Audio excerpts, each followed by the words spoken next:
Graça e paz, meus irmãos. Nós estamos aqui mais uma vez, hoje, quinta-feira, dia 2, né, de abril de 2020, às 19h30. Estamos começando o nosso estudo bíblico, como é de praxe, todas as quintas-feiras, às 19h30, nós temos o estudo bíblico na nossa igreja. Mas agora, tanto na semana passada como nessa semana, estamos tendo especialmente, né, ou especificamente, esse estudo bíblico através do nosso canal do YouTube, por não podermos ficar juntos presencialmente na nossa igreja, onde nós sempre temos esses estudos. E eu quero convidar você a pegar sua Bíblia, a pegar um lápis e talvez o seu caderno de anotações, para que nós possamos dar continuidade aos estudos que nós estamos fazendo no Evangelho de João. Quinta-feira passada nós estudamos sobre o capítulo 13, verso 1 ao 11, e hoje nós vamos dar continuidade a esse capítulo, pegando do versículo 12 até o versículo 20. E aí, nas próximas semanas, nós terminaremos, eu acho que mais 2 semanas, nós terminaremos todo o capítulo 13, que é agora um momento em que começa, né, além da prática, o discurso de Jesus, ou os últimos discursos de Jesus para os seus discípulos ali no cenáculo, onde ele estava realizando a ceia com os seus discípulos. E logo no próximo dia, aqui isso acontece na quinta-feira, que precede a sua crucificação na sexta-feira. Então, logo no próximo dia, na sexta-feira, ou no mesmo dia, já que os judeus começavam a contar das 18 horas do dia anterior às 18 horas do próximo dia, um dia para eles.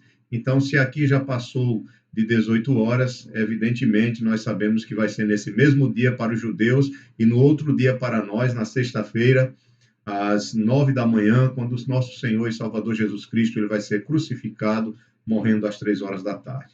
Eu quero, antes de nós começarmos a nossa leitura, estudarmos a palavra do Senhor, eu quero convidar você para orar comigo e nós podermos juntos participarmos desse novo aprendizado para crescermos na graça do Senhor, para crescermos na sua palavra e assim glorificarmos ainda mais o seu nome.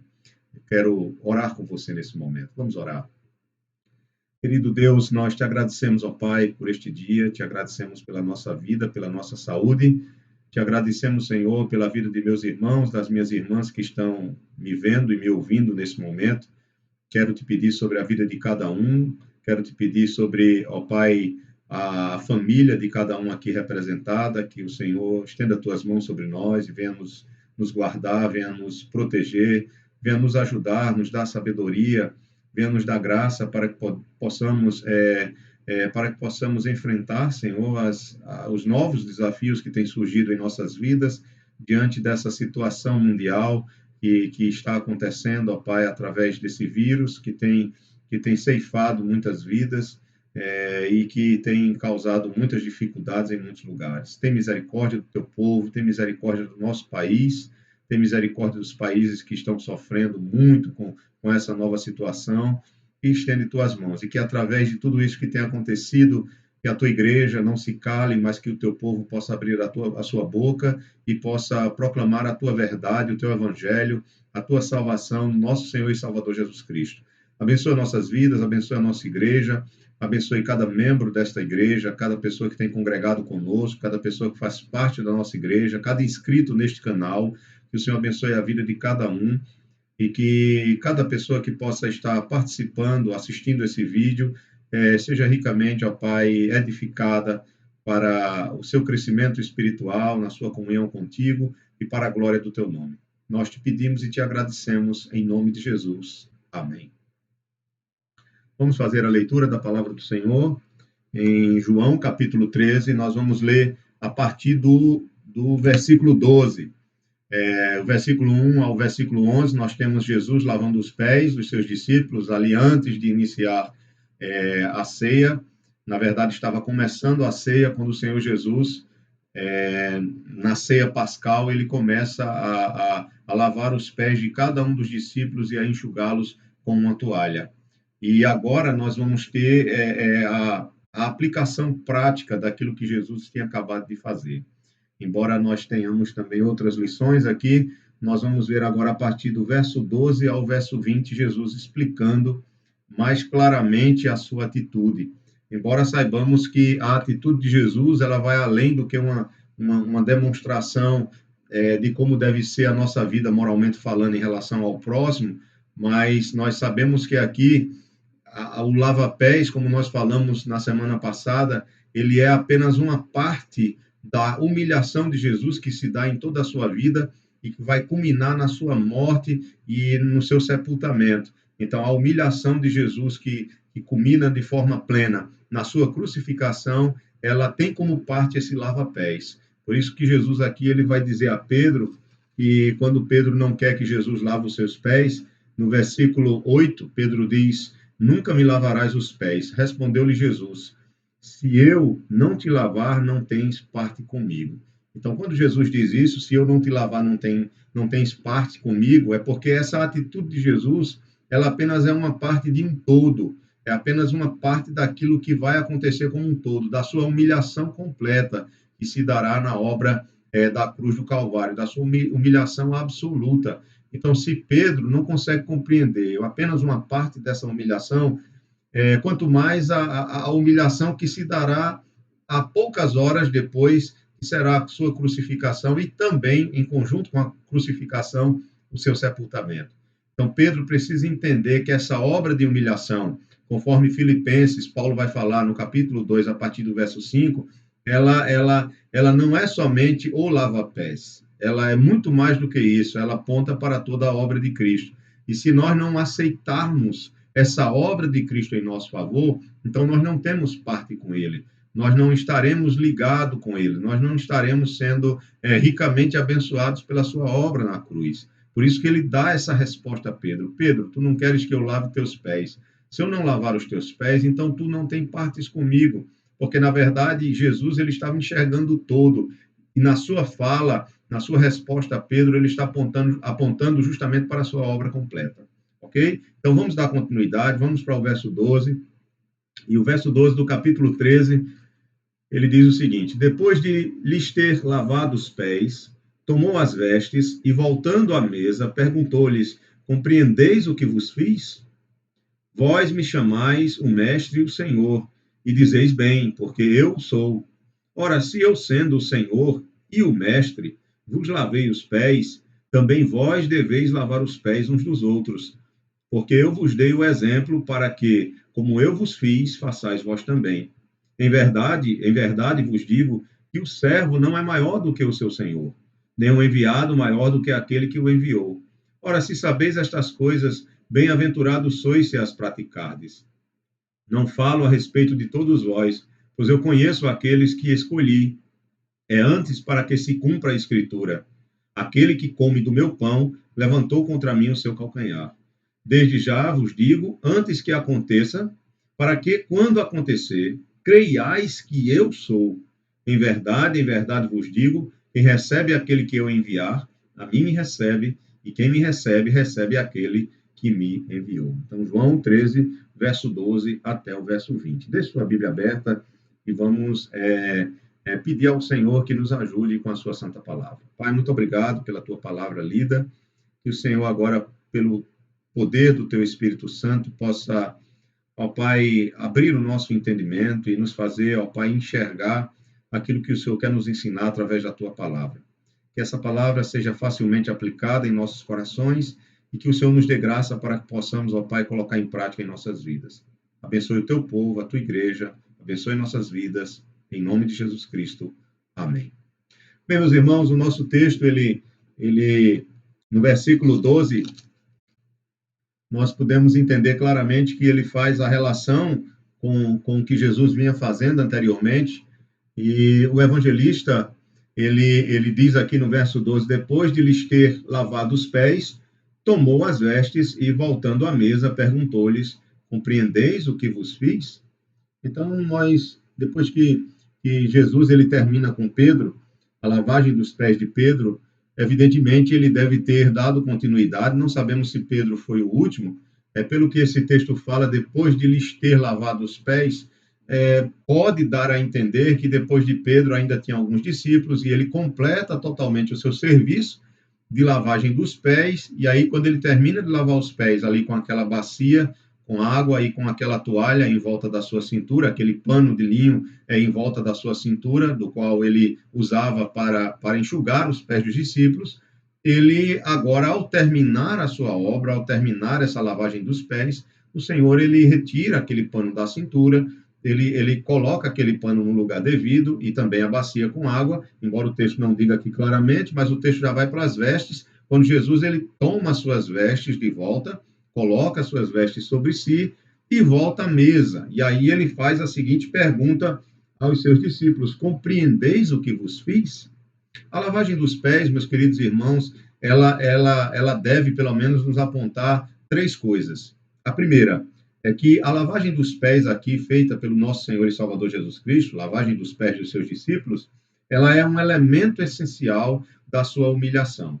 É claro que aqui nós temos a lavagem dos pés, mas no decorrer de tudo que vai acontecer aqui, até a crucificação e sepultamento, nós vamos ver que a humilhação de Jesus ela não se deu apenas nessa atitude. Isso aqui é apenas uma parte. Mas a primeira coisa, é um elemento essencial da humilhação dele. Segundo, a lavagem dos pés aqui, como eu já falei na introdução ao capítulo 13, é um símbolo de que essa humilhação, ao lavar os pés, ela aponta para um símbolo de maior sofrimento, para um sofrimento da vida inteira de Jesus Cristo aqui na Terra, especificamente ali na cruz. Então, como eu disse, essa lavagem dos pés é apenas uma humilhação parcial da obra de humilhação completa que se dá com a crucificação de nosso Senhor e Salvador Jesus Cristo. Em terceiro lugar, essa lavagem dos pés, como nós vamos ver aqui, a partir do verso, especificamente,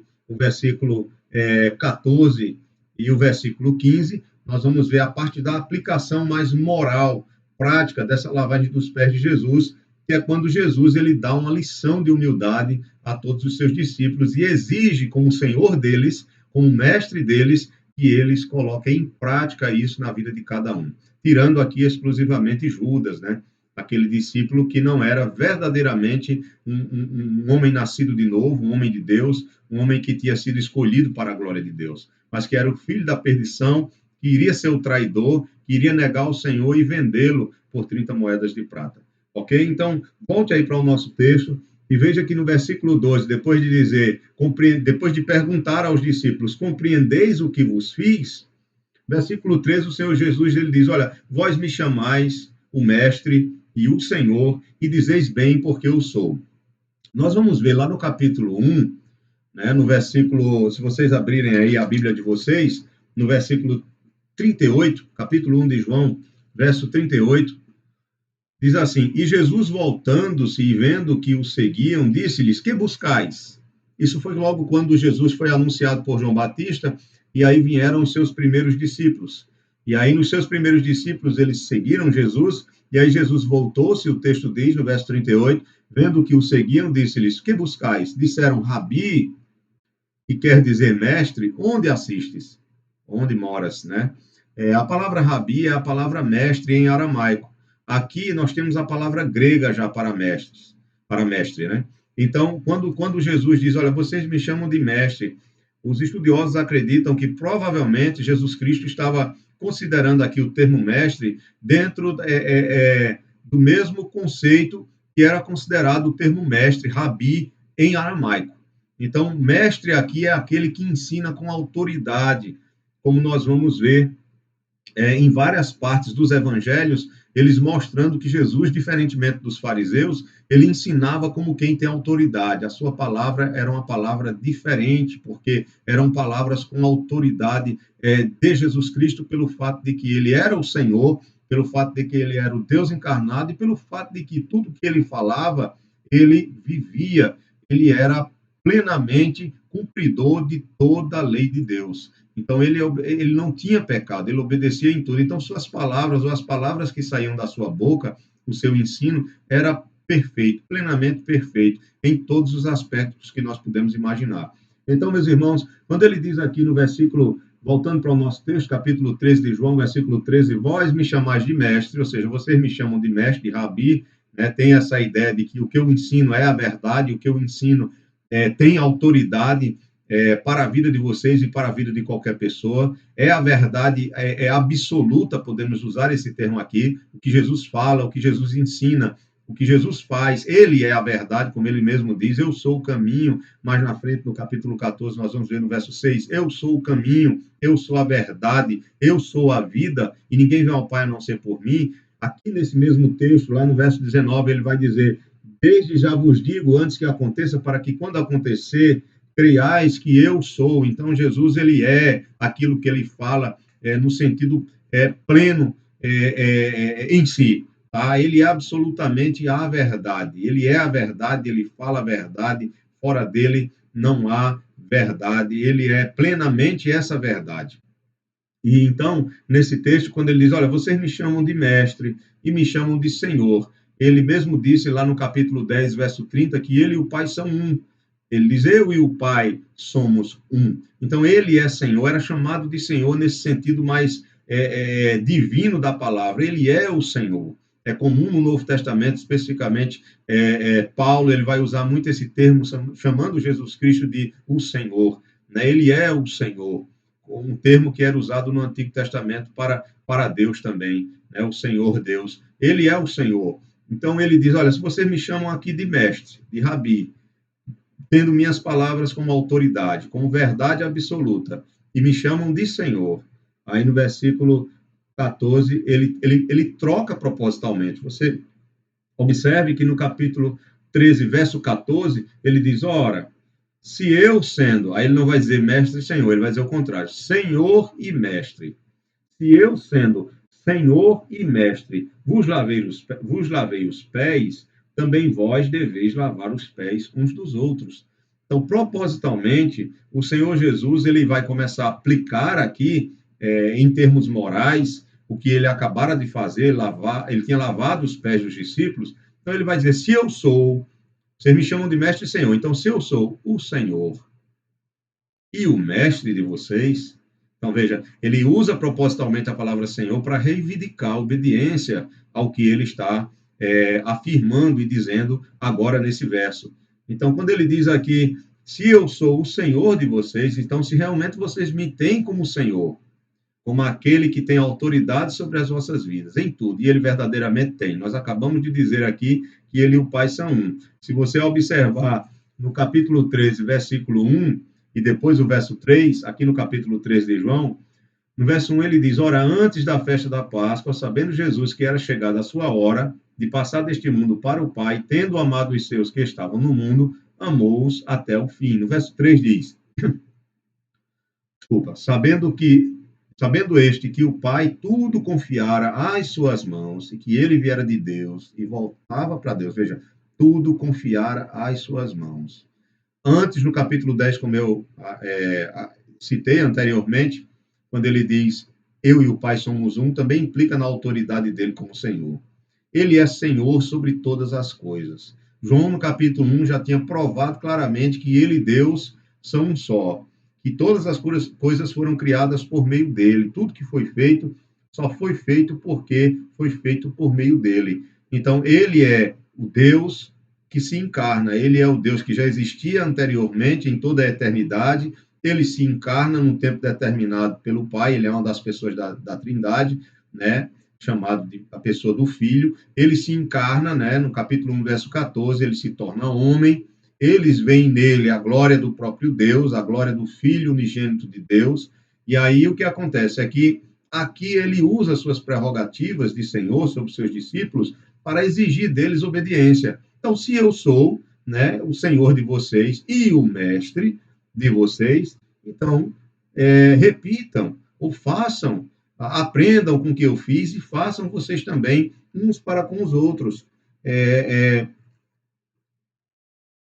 interessante que algumas pessoas, algumas igrejas, isso foi comum e é comum em alguns lugares, por exemplo, os moravianos, né, eles tinham o costume de lavar os pés uns dos outros.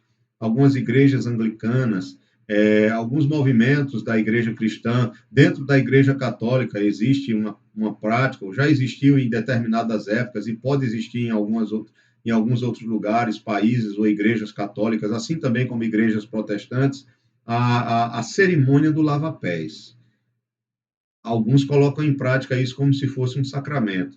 Mas nós não temos aqui, não há nenhuma instituição de Jesus em relação ao lava-pés, tornando o lava-pés um novo sacramento, como, por exemplo, o batismo e a ceia do Senhor. Não há aqui, em relação ao lava-pés, uma instituição do lava-pés como um sacramento. O que Jesus tem em mente aqui, como os comentaristas falam, o Hendricks, ele fala isso, né? E o que Jesus tem em mente aqui não é um ritual exterior. Jesus não está preocupado aqui com lava-pés, como um ato externo apenas. O que Jesus ele quer enfatizar aqui é uma atitude no coração, é uma atitude interior. E aí você pergunta, e é simples de entender pelo que nós vemos aqui no texto, qual é essa atitude interior que Jesus quer que tenhamos?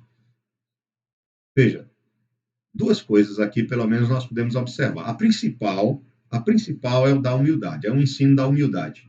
A principal lição que o Senhor quer dar aqui aos seus discípulos é que eles precisam cultivar em seus corações a humildade, porque o seu Senhor e o seu Mestre é plenamente humilde. Toda a sua vida foi vida de humildade. Não confunda humildade com pobreza de bens materiais. Você pode ser pobre materialmente e ser extremamente orgulhoso. Você pode ser rico materialmente e ser humilde. Então, não tem a ver tanto com a questão de ter ou não ter bens materiais. Humildade é uma atitude do coração. Humildade é uma atitude que tem relação à maneira como você se vê e o que você faz diante do outro, diante do seu próximo.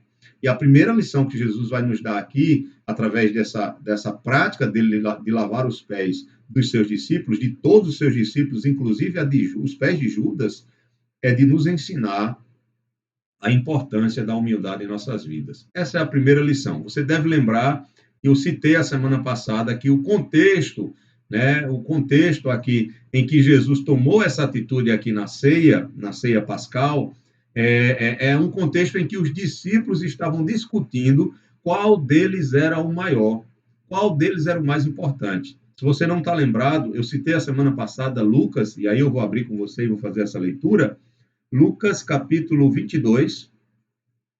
Vamos lá, vamos abrir a nossa Bíblia em Lucas capítulo 22, versículo 24. Lucas capítulo 22, versículo 24. Observe o que estava acontecendo antes de começar a ceia e antes de Jesus tomar essa atitude de lavar os pés dos discípulos. Suscitaram também entre si uma discussão sobre qual deles parecia ser o maior. Esse é o contexto. Continuando, verso 25. Mas Jesus lhes disse: os reis dos povos dominam sobre eles, e os que exercem autoridade são chamados benfeitores. Mas vós não sois assim, pelo contrário, o maior entre vós seja como o menor, e aquele que dirige seja como o que serve. Volte para João, capítulo 13, aí nós estamos aqui no versículo 14 e 15 de João 13. Então, a primeira lição que o Senhor nos ensina é a humildade. Por quê? Porque os discípulos estavam aqui discutindo para ver quem seria o maior. Nós sabemos que nós somos pecadores e herdamos esse pecado do nosso pai Adão, e por causa disso, o nosso coração ele sempre se inclina para a questão do orgulho, para a questão da soberba. Nós, muitas vezes, se nos deixarmos levar, facilmente seremos tentados a cair nesse pecado, de acharmos que nós somos muita coisa, de acharmos que nós somos melhor do que o outro, ou porque sabemos mais de alguma coisa, ou porque temos algo a mais do que o outro em termos materiais, ou porque a nossa função na sociedade ou em qualquer outra coisa, ela é mais, ou ela é considerada mais importante do que a do outro, enfim. Uma série de coisas pode nos levar a pensar que nós somos realmente muito importantes, que nós somos melhores do que outras pessoas. Isso é muito ruim para a nossa vida, isso é muito ruim para nosso próprio crescimento na comunhão com o Senhor. Isso não glorifica a Deus, muito pelo contrário, isso se torna uma barreira muito grande para o evangelho, para o crescimento da comunhão do corpo de Cristo. Então, meus irmãos, a primeira coisa que Jesus quer nos ensinar aqui é a humildade. Eu gostaria de abrir a Bíblia com vocês em alguns textos. Eu deixei já aberto aqui alguns textos que eu acho que são importantes da gente lembrar, como, por exemplo, Provérbios, capítulo 15, versículo 33. A palavra do Senhor, ela vai dizer o seguinte, a palavra humildade aqui, né, em hebraico, ela é a mesma palavra que em grego tem o mesmo significado que a palavra grega que tem, então não precisamos aqui se preocupar com isso, mas Provérbios com a questão do significado das palavras, porque é o mesmo. Então, Provérbios 15, 33 diz: o temor do Senhor é a instrução da sabedoria e a humildade precede a honra. Provérbios 18, 12 diz assim: antes da ruína, gaba-se o coração do homem, e diante da honra vai a humildade. Provérbios 22, verso 4 diz: o galardão da humildade e o temor do Senhor são riquezas e honra e vida. Vou repetir, Provérbios 22, 4. O galardão da humildade e o temor do Senhor são riquezas e honra e vida. Agora veja o que Paulo vai falar em relação à nova vida que nós temos em Cristo. Como nós devemos nos revestir como eleitos de Deus. Em Colossenses 3, versículo 12, ele diz: revesti-vos, pois, como eleitos de Deus, santos e amados, de ternos afetos de misericórdia, de bondade, de humildade, de mansidão e de longanimidade, né? A palavra humildade, né, é uma palavra enorme, né, na língua grega aqui, mas que significa, né, o fato de você não se considerar melhor do que os outros, maior do que os outros, mas olhar para quem você é, para a graça de Deus na sua vida, para a sua situação antes, sem conhecer a Deus, sem ser achado por Deus, chamado por Deus, como você estava e agora o que Deus fez na sua vida, percebendo que se temos alguma coisa, tudo vem do Senhor, o que é realizado em nossas vidas é realizado por Ele, até as coisas que nós fazemos para Ele, é Ele quem nos dá graça para que essas coisas sejam feitas, e assim vai. Então, Colossenses, no capítulo 3, versículo 12, Paulo diz: revesti-vos, pois, como eleitos de Deus, santos e amados, de ternos afetos de misericórdia, de bondade, de humildade, de mansidão, de longanimidade. E 1 Pedro, capítulo 5, verso 5, bem parecido com o que Paulo fala aqui, ele diz: rogo-vos, ou rogo igualmente aos jovens, sede submissos aos que são mais velhos, outrossim no trato de uns com os outros, cingi-vos todos de humildade. Veja, Paulo usa a palavra revesti-vos. Pedro vai em 1 Pedro 5,5 dizer: cingi-vos todos de humildade, porque Deus resiste aos soberbos, contudo, aos humildes concede a sua graça. Então, a primeira lição que Jesus quer nos dar aqui, através do lava-pés, é ensinar seus discípulos a serem humildes. E a segunda lição que está ligada a essa da humildade é o fato de nós estarmos prontos para servir. Sempre prontos para servir o nosso próximo. Então, se o nosso próximo ele está precisando de nós ou não, nós devemos estar prontos para servir. Sempre prontos. Com a bacia de água na mão e com a toalha de linho ao redor da cintura. Vocês estão entendendo, né, o que eu estou fazendo aqui. Eu estou usando a atitude literal de Cristo como uma metáfora para o que nós devemos fazer, que é o que Cristo quer que nós aprendamos aqui.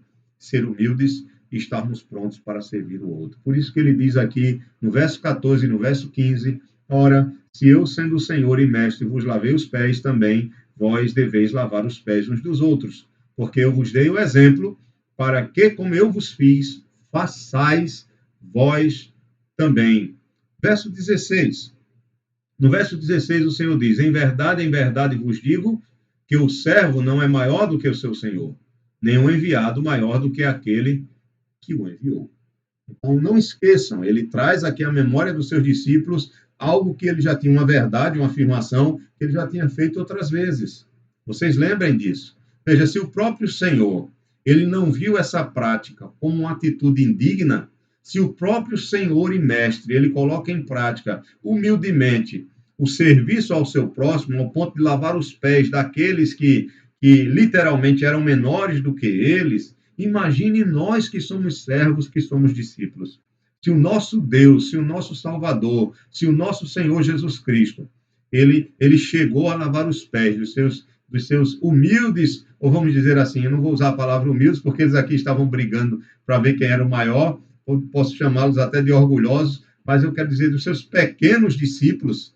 Se ele lavou os pés de seus pequenos discípulos, sendo Senhor deles, imagine nós que somos esses pequenos discípulos, que somos esses discípulos que temos como exemplo um mestre perfeito, um Senhor perfeito, Senhor de todas as coisas, praticando essa atitude.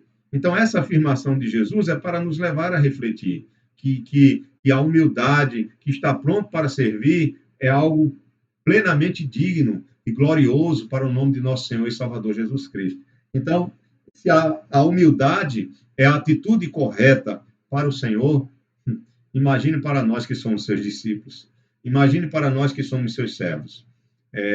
Em Mateus capítulo 10, o Senhor já tinha usado frase semelhante dessa aqui, Mateus capítulo 10, versículo 24, quando o Senhor Jesus ele diz o seguinte: o discípulo não está acima de seu mestre, nem o servo acima de seu senhor. Há outro texto também, há mais alguns textos, mas eu vou citar só mais outro. Lucas 6, 40. Em Lucas 6, 40, o Senhor Jesus Cristo ele diz o seguinte: ele diz assim: o discípulo não está acima do seu mestre, todo aquele, porém, que for bem instruído será como o seu mestre. E aqui no nosso próprio texto, no versículo 16, ele diz: em verdade, vos digo que o servo não é maior do que o seu senhor, nem o enviado maior do que aquele que o enviou. Então, se o Senhor serviu, se o Senhor se humilhou, se o Senhor foi humilde, se o Senhor esteve pronto para servir, imagine nós que somos seus discípulos. Então, é um momento em que nós devemos parar um pouco e refletir, olhar para o nosso próprio coração, para as nossas atitudes e ver se realmente nós temos agido dessa maneira. Quantas vezes eu fui muito orgulhoso com várias pessoas na minha vida? Quantas vezes eu pequei esse pecado da soberba, do orgulho, de me achar melhor do que o outro? Quantas vezes eu tomei essa atitude na minha vida? Muitas vezes. Muitas vezes eu fiz isso, muitas vezes eu pratiquei esse erro de brigar, mesmo que não tenha sido literalmente, mas na minha prática de fazer como os discípulos estavam fazendo, de ver quem era o maior. Muitos de nós temos essa necessidade de lutar para sermos os melhores, de lutar para sermos os maiores, não para a glória de Deus. Às vezes nós usamos, não, isso é para a glória de Deus, como uma desculpa, mas, na verdade, por trás da nossa prática de querer ser melhor, de querer ser maior, na verdade, tem um egoísmo muito grande, uma soberba, um orgulho, uma necessidade de ser reconhecido pelos outros como melhor, como maior, como primeiro. E Jesus nos ensina algo totalmente diferente. Que Deus me ajude, que Deus ajude você, que Deus nos ajude a termos um coração quebrantado, a termos um coração humilde na presença dEle e na presença dos outros também. Não adianta eu aparentar ser humilde diante de meus amigos, de meus irmãos em Cristo, das minhas irmãs, da minha família, se é apenas uma aparência. Porque a humildade ela não está na atitude externa, na atitude religiosa em si, no lava-pés em si. A humildade deve ser uma atitude interna, deve nos levar a reconhecer o outro como maior do que nós mesmos e estarmos prontos para servir esse outro naquilo que ele precisar. Que o Senhor nos ajude, que o Senhor nos dê graça para que nós possamos ser humildes. Que o Senhor, pelo poder do seu Espírito Santo, pelo conhecimento que nós estamos tendo da sua palavra, ele nos ajude a crescer para a sua glória. A crescer em humildade para a sua glória, a crescer na disposição de servir para a sua glória. Hoje em dia é muito comum as pessoas até ficarem trocando de igrejas, né? Porque não suportam as dificuldades, as lutas que vêm, né? Entre nós mesmos, que somos irmãos, que somos uma família. Muitas vezes nós temos nossas dificuldades, nós temos nossas diferenças, há problemas no meio do povo de Deus, e por não sabermos agir diante disso, por não sermos humildes para nos colocarmos ali debaixo dessa situação, para aprendermos com isso, para crescermos com o que o Senhor quer nos ensinar nessas circunstâncias, nós muitas vezes ficamos saindo de igreja para igreja e infelizmente, vamos viver só de momentos, né? São pessoas que procuram uma igreja ou outra igreja porque o momento ficou ruim na igreja em que estava, na comunhão em que estava, e por não saber lidar com isso, então sai, e aí vai ser um momento maravilhoso na nova igreja, mas só por enquanto, porque depois é como um namoro, em que um casal está apaixonado e não vê defeito, não vê problema, não vê dificuldade nenhuma. Tudo é bom, mesmo que aconteçam coisas ruins. A paixão faz isso, a paixão cega o homem. Mas depois, com o tempo, nós sabemos que essa paixão ela esfria, ela acaba. E aí é necessário que haja uma disposição de ambos para que, diante dessas dificuldades, ambos venham aprender e crescer e alcançarem a maturidade. Então, uma pessoa que não espera o tempo passar no lugar em que está, na comunhão com o povo local que Deus tem lhe colocado, ela não vai crescer, ela não vai amadurecer. Ela vai ficar pulando de igreja em igreja e vivendo apenas de paixões momentâneas, como um adolescente na sua fase de adolescência, que se apaixona facilmente e se desapaixona facilmente. Então, que o Senhor nos ajude, que o Senhor tenha misericórdia de nós, porque a perfeição somente na glória mesmo, aqui nesta vida nós vamos aprender com nossas falhas, com as falhas dos outros, e vamos crescer. Esse é o propósito de Deus em nossas vidas, em nome de Jesus. Então, eu falho muito nessa área e preciso crescer nisso, e que o Senhor me ajude, e ajude você também nas suas falhas. Olhe para o seu coração, olhe para a sua vida. Será que, e eu também, olhemos para as nossas vidas? Quais as atitudes que nós temos tomado ultimamente que tem, na verdade, revelado um coração cheio de orgulho, um coração soberbo? Quais as palavras que nós temos dito? Quais as motivações que estão por trás da nossa prática diária que apontam para um coração cheio de orgulho, para um coração, né, que busca somente o primeiro lugar? Até que ponto nós verdadeiramente somos humildes? O que nós precisamos aprender com o Senhor através dessa lição dele aqui? Deus nos dê graça, em nome de Jesus. No verso 17, o Senhor ele diz: ora, se sabeis estas coisas, bem-aventurados sois se praticares. Que coisas são essas que eles estavam sabendo? O Senhor tem acabado de falar sobre humildade, sobre serviço, tinha mostrado o que ele estava fazendo, o porquê dele estar fazendo aquilo. E aí ele chama a atenção dos discípulos: se vocês conseguem compreender essas coisas, se vocês estão entendendo o que eu estou falando aqui com vocês, e colocarem em prática, evidentemente, vocês serão muito abençoados, vocês serão muito felizes, vocês serão muito abençoados. É isso que ele está querendo dizer. A palavra bem-aventurados é a palavra que ele usa aqui. No verso 17, repito: ora, se sabeis estas coisas, bem-aventurados sois, se praticares, evidentemente. O versículo termina assim. Não é só o saber sem praticar não adianta. Você pode saber e não praticar. Isso não faz você um bem-aventurado. Jesus é claro aqui no verso 17. Ele diz: se sabeis estas coisas e colocarem isso em prática, se vocês estiverem praticando isso, a palavra aqui está num presente contínuo, se vocês estiverem praticando isso, então vocês serão, sim, bem-aventurados. Vocês serão bem-aventurados, é isso que ele diz. Bem-aventurados. E a palavra bem-aventurados aqui, segundo os comentaristas, uma boa parte deles, é a mesma palavra que é usada nos Salmos. A mesma palavra que é usada por Jesus em aramaico. A palavra aqui está no grego, mas é a mesma palavra que Jesus usa em aramaico e provavelmente a mesma palavra usada em hebraico nos Salmos. E eu tenho alguns salmos aqui que eu separei para a gente ler. Nós vamos ver que essa palavra ela aparece, por exemplo, no Salmo 1, no versículo 1, a palavra bem-aventurado. Eu vou ler para vocês alguns salmos, não vou ler muitos, porque aí ficará muito extenso o nosso estudo e não é esse o nosso propósito. Salmo 1, versículo 1, diz assim: bem-aventurado o homem que não anda no conselho dos ímpios, não se detém no caminho dos pecadores, nem se assenta na roda dos escarnecedores. Verso 2: antes o seu prazer está na lei do Senhor, e na sua lei medita de dia e de noite. Salmo 2, né? O Salmo 2, versículo 12, diz: beijai o filho para que se não irrite e não pereçais no caminho, porque dentro de em pouco se lhe inflamará a ira. Bem-aventurados todos os que nele se refugiam. Continuando, Veja agora o Salmo 31. Salmo 31, versículo 1. Salmo 31, verso 1. O que é que diz o Salmo 31, verso 1? Diz assim: Em ti, Senhor, me refugio, não seja eu jamais envergonhado. Livra-me por tua justiça. Então, Salmo 31, versículo 1. Em ti, Senhor, me refugio, não seja jamais envergonhado. Livra-me por tua justiça. Desculpa, Salmo 32. Eu errei aqui, meus irmãos. Me perdoem. Salmo 32.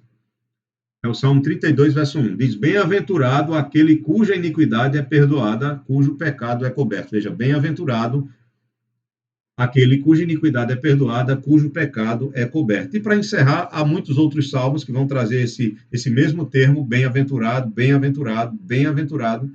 Eu quero encerrar com o Salmo 41. E aí o Salmo 41, no versículo 4, deixa eu ver se é o verso 4. Vamos ler apenas o verso, do 1 ao 4.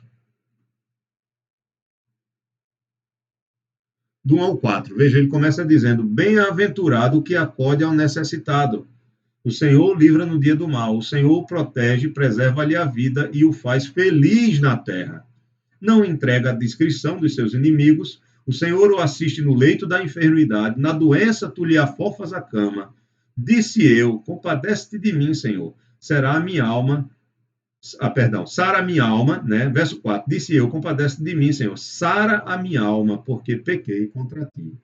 Então, ele começa o Salmo 41 dizendo, bem-aventurado o que acorda ao necessitado, o Senhor o livra no dia do mal, e aí ele está falando das bênçãos que o Senhor concede a ele aqui na terra. Então, quando Jesus diz aqui que é bem-aventurado, bem-aventurados seriam os discípulos que não somente estavam dando ouvidos a essas palavras, no sentido de conhecer, de saber, mas aqueles que as colocassem em prática, aqueles que colocassem esse ato de humildade e estar pronto para servir em prática. Nós podemos lembrar aqui de Tiago, por exemplo, Tiago capítulo 1, a partir do verso 22, que ele vai dizer que a fé sem obras é morta.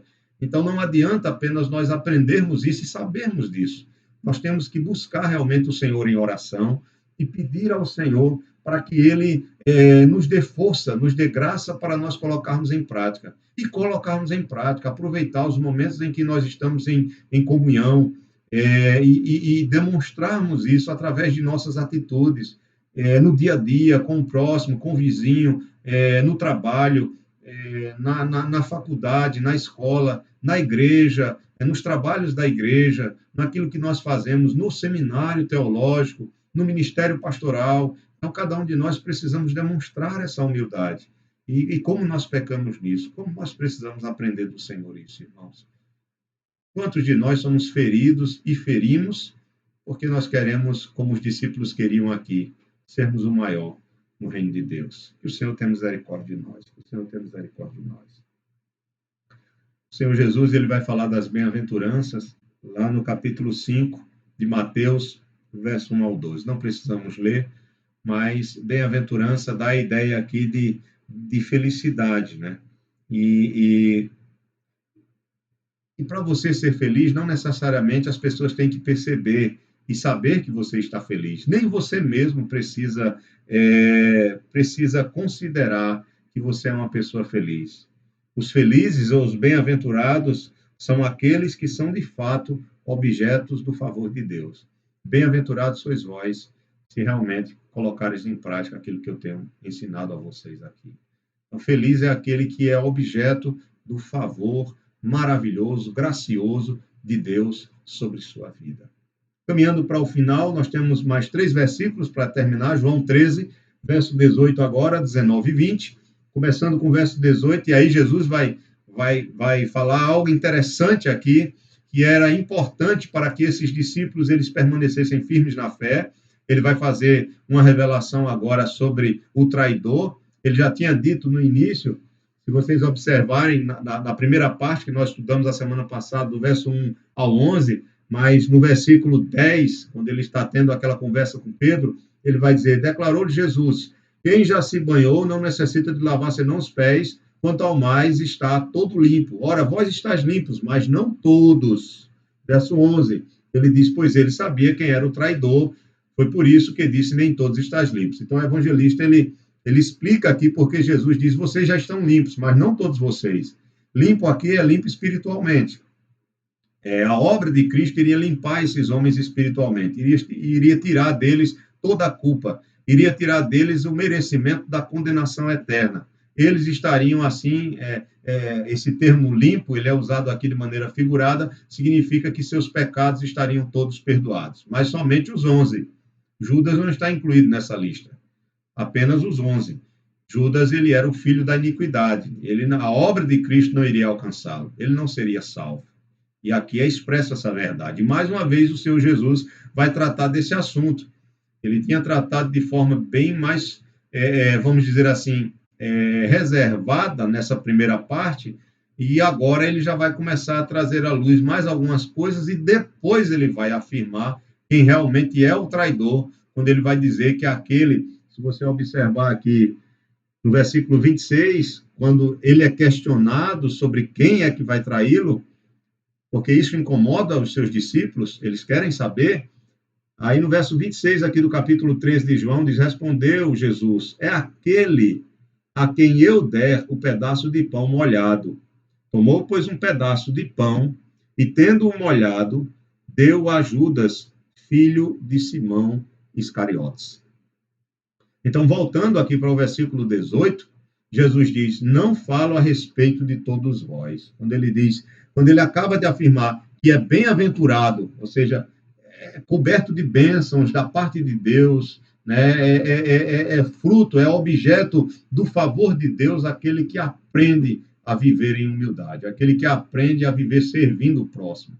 Esse sim é abençoado, esse sim ele é bem-aventurado, esse sim é feliz.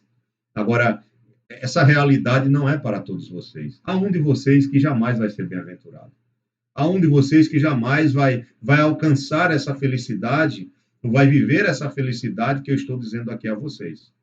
E é claro, se referindo a Judas, né? E aí ele vai citar um texto do Antigo Testamento, o Senhor Jesus Cristo, para enfatizar que o que estava acontecendo ali não é uma frustração de seu plano, nem uma frustração dos planos de Deus, mas tudo isso já estava predeterminado pela vontade soberana e perfeitamente sábia de Deus. Tudo isso estava determinado e o Senhor a todo tempo ele sabia de tudo isso, nada seria uma surpresa para ele. Isso era importante para seus verdadeiros discípulos, que isso tivesse sido dito antes, para que eles, como ele mesmo vai dizer aqui, se fortaleçam ainda mais, creiam que verdadeiramente tudo que aconteceu já estava predeterminado pelo Senhor e que nada fugiu do seu controle. E que Jesus Cristo cumpriu fielmente tudo aquilo que ele deveria cumprir, que já estava destinado a ele como Filho de Deus, como nosso Salvador. Então, observe que no versículo 18 eles não falam a respeito de todos vós, ou seja, bem-aventurados vocês serão se praticados o que eu disser, o que eu acabei de dizer a vocês, o que eu acabei de mostrar. Agora, nem todos vocês serão bem-aventurados, e especificamente um de vocês não é bem-aventurado, não é abençoado nesse sentido. E aí ele vai dizer, pois eu conheço aqueles que escolhi. Eu conheço aqueles que escolhi. Antes, para que se cumpra a Escritura. E ele vai citar aqui a Escritura. Ele vai citar o Salmo 41, verso 9, quando ele diz, aquele que come do meu pão levantou contra mim seu calcanhar. Uma pergunta interessante que nós devemos fazer aqui, meus irmãos.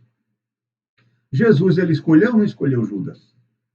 Claro que ele escolheu Judas. Mas observe o que ele está dizendo aqui na frase, é para que não haja dúvida. Olha, quando ele diz aqui, não falo a respeito de todos vós, pois eu conheço aqueles que escolhi. É antes para que se cumpra as Escrituras. Eu achei muito interessante o que Hendricks com suas próprias palavras, ele explica, né, esse texto aqui de uma maneira bem clara. Aqui nós temos uma elipse, né? Aqui está faltando alguma coisa para nós termos uma compreensão ainda mais clara do que Jesus está dizendo. Mas veja, é como se Jesus estivesse dizendo aqui, conforme Hendrickson diz. Ele diz, eu conheço os que escolhi para mim, para serem meus apóstolos. Existe um que, embora escolhido, não é abençoado, mas quanto ao fato de eu o haver escolhido, foi para que as Escrituras se cumprissem. Então, é claro, quando Jesus Cristo ele diz aqui, não falo a respeito de todos vós, pois eu conheço aqueles que escolhi. Veja, ele escolheu os 11 para serem seus discípulos e escolheu Judas para que se cumprisse a Escritura. Embora Judas não estivesse contado como os 11 escolhidos para serem bem-aventurados, Judas seria um dos escolhidos e o único escolhido, né? Claro, para que se cumprisse essa escritura aqui, essa realidade dele trair o seu próprio Senhor. Porque o texto aqui que é usado do Salmo 41, no versículo 9, nessa passagem, ela está querendo dizer o significado dela, que esse salmo, quem escreveu foi Davi, e os estudiosos entendem que Davi aqui está se referindo a um conselheiro que lhe traiu, né? Aquele que estava do seu lado, que aproveitou a oportunidade para lhe trair, né? Com a ascensão do filho que toma o reino de Davi, né? De seu filho Absalão, que foi Aitofel. Então, acredita-se que Davi está falando aqui da sua traição, que ele foi traído pelo seu, vamos dizer assim, amigo chamado Aitofel. E aqui provavelmente se refere a 2 Samuel, segundo livro de Samuel, capítulo 15, versículo 12. Vamos primeiro abrir no Salmo 41, verso 9, por favor. Abra a sua Bíblia, Salmo 41, versículo 9, quando Jesus diz, olha, eu escolhi vocês todos para serem bem-aventurados, vocês os 11. Mas um de vocês, ou o 12º, eu vou colocar aqui, né, com minhas palavras, Judas foi escolhido para que se cumprisse a Escritura. Que Escritura? A do Salmo 41, verso 9. E o que é que diz nessa Escritura? Salmo 41, verso 9, é um salmo de Davi. O tema do salmo é a calúnia dos inimigos e o socorro de Deus. E no verso 9 diz, até o meu amigo íntimo, em quem eu confiava, e comia do meu pão, levantou contra mim o calcanhar. É como se um dono de um cavalo levasse um coice desse seu próprio cavalo, mesmo alimentando e cuidando desse cavalo todos os dias. Levantar o calcanhar aqui é dar um coice, né? A ideia de você ferir aquele amigo que cuidava de você e que dava tudo, fazia de tudo para o seu próprio benefício. Então, a citação do Salmo 41, verso 9, provavelmente, pode Davi estar se referindo aqui a 2 Samuel, capítulo 15. Bem, Davi foi traído por muitas pessoas, inclusive pelo seu próprio filho Absalão. Mas nós temos aqui em 2 Samuel, capítulo 15, você abrir sua Bíblia, 2 Samuel, capítulo 15, como a palavra de Deus ela é maravilhosa, né? Como nós podemos aprender com essa palavra. 2 Samuel 15, verso 12, diz assim, também Absalão mandou vir Aitofel, o Gilonita, do conselho de Davi, da sua cidade de Gilo, ou Giló, ou Guilo, ou Guiló. Enquanto ele oferecia os seus sacrifícios, tornou-se poderosa, a conspirata, e crescia em número o povo que tomava o partido de Absalão. Agora veja o capítulo 16, verso 23. O 16, verso 23 diz assim, diz, o conselho que Aitofel dava naqueles dias era como resposta de Deus a uma consulta. Tal era o conselho de Aitofel, tanto para Davi como para Absalão. Então, um homem extremamente respeitado, um conselheiro do rei, mas que aproveita a situação da ascensão do próprio filho de Davi, que toma o seu reino, para deixar Davi como seu rei e agora aproveitar essa situação para se colocar do lado de Absalão, que tinha tomado ilegalmente o reino de seu pai. Nós sabemos qual é o final dessa história, né? Nós sabemos qual é o final. Deus vai fazer com que o conselho de Aitofel não venha prevalecer, e nós sabemos que Aitofel vai tirar a sua própria vida, né, vendo que o seu conselho não foi seguido. Isso está no capítulo 17 de 2 Samuel, no verso 23, diz, vendo, pois, Aitofel que não fora seguido o seu conselho, albardou o jumento, dispôs-se e foi para casa e para a sua cidade. Pôs em ordem os seus negócios e se enforcou. Morreu e foi sepultado na sepultura de seu pai. Então, está aqui o resultado de um traidor. E observe que o resultado da traição de Judas, o seu final é semelhante com o que acontece aqui com Aitofel. Judas, por causa de dinheiro, ele trai o Senhor e depois ele vai se enforcar. Depois ele vai se suicidar, vendo que e realmente o que ele queria fazer não surtiu efeito, né? Não surtiu efeito. Jesus Cristo era um rei diferente do rei que ele esperava, do Messias que ele esperava. O reino de Jesus é espiritual e não terreno, e ele não compreendeu isso, mas evidentemente, como diz o texto aqui, a sua traição era para que se cumprisse as escrituras, embora a consequência do pecado de Judas seja totalmente dele. Foi ele quem pecou, foi ele que traiu, foi ele que negou o Senhor, foi ele que vendeu Jesus Cristo pelas 30 moedas de prata. Então, a culpa é dele, a culpa não é de Deus. Mas, evidentemente, foi para que o plano de Deus se cumprisse. Aqui está, de um lado, a soberania de Deus e, do outro lado, a liberdade humana. Nós não vamos entrar nessa questão agora, porque não é o nosso estudo, mas não tem como fugir disso. De um lado, nós temos a soberania de Deus, do outro lado, nós temos a liberdade humana. E aqui nós podemos ver claramente, se cumpre as escrituras, mas através da vontade deliberada de Judas, de negar o Senhor, de trair o Senhor, de vender o seu Senhor. Então ele é esse que Davi cita. Davi, embora esteja apontando para a sua realidade, essa palavra de Davi se torna profética na vida do Messias, Jesus Cristo, o seu amigo íntimo, o seu discípulo que estava do seu lado, que tinha visto suas obras, que tinha comido do seu pão, que tinha sido abençoado grandemente ali ao lado do Senhor, ele levanta o calcanhar, ele dá um coice em Cristo, né? Ele trai o Senhor. E isso é muito triste. Jesus ele vai aqui afunilando essa revelação para mostrar quem realmente era Judas, né? E no meio daqueles discípulos, como ele já tinha falado antes em João capítulo 6, né? E um de vocês aqui vai me trair, né? Em João 6, quando ele está discutindo ali com os judeus que estavam seguindo por causa da multiplicação dos pães, e ele faz aquele sermão em que muitos o abandonam, ele diz aqui que, contudo, há descrentes entre vós, pois Jesus sabia desde o princípio quais eram os que não criam e quem o havia de trair. Então, não há nenhuma surpresa para Cristo. Cristo sabe claramente que Judas vai traí-lo.